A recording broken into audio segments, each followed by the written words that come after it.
Mayor has also pushed for more options to force treatment in the worst cases of drug addiction. San Francisco is the only Bay Area county to take action right away after a change to the state's conservatorship law. It expands who can be forced into substance abuse or mental health treatment. The idea is controversial, but Katie Nielsen talked to some who believe it could be a chance to save lives. San Francisco city leaders say conservatorship is the option of last resort, but because of the city's drug crisis, it could be necessary in some extreme cases. We talked with one woman who said her daughter might still be alive if conservatorship would have been an option. It took us days to believe that she was gone, and me and her other relatives. And I still don't quite believe it. I still feel like she's out there somewhere. Allison Monroe is talking about her daughter, Diana Staros. She died last fall after a drug overdose in a laundromat bathroom. She was a good artist. Diana battled an addiction to meth and fentanyl for years, and her mother says she might still be alive today if there was a way to force her into treatment back then.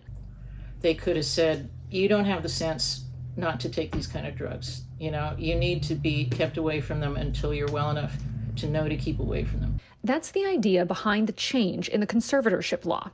Before January 1st, someone could only be placed in long-term involuntary treatment if they could not provide for food, clothing, and shelter for themselves due to mental illness or alcoholism. But after the first of the year, SB 43 expanded that to include people with drug addictions. And it's another opportunity for us to help all those in need if we can. Kelly Dearman is the head of the Department of Disability and Aging in San Francisco, which oversees the Office of Conservatorship. She says the city was aware of the impending change to the law and started increasing staffing in the office to start implementing treatment programs right at the start of the year. We are ready. As we said, we already have our public conservator ready. We work very closely with our partners, and so we thought that we could start now. San Francisco Mayor London Breed is the one who has been pushing the city to start helping those in need as quickly as possible. We're ready to do it. We have departments who are already doing it, and it's just a matter of adding and increasing the capacity to be able to take people in. Will it make a difference in terms of what we see on the streets? That remains to be seen, as the process to strip someone of their rights is the option of last resort. But for Allison, she says sometimes that's the only option left.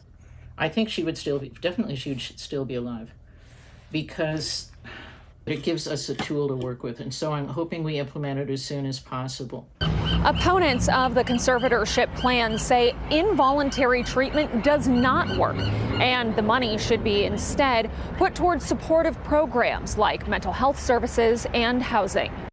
The city tells Katie it's still working on a way to track how many people have been forced into treatment. In the meantime, other Bay Area counties say they need more time to work out the logistics and the finances. Contra Costa County plans to wait until 2026 to do this, the longest delay that's allowed. Marin County says it'll take action by then, and Santa Clara County plans to hold a meeting on this late next month, but has not given out a timetable.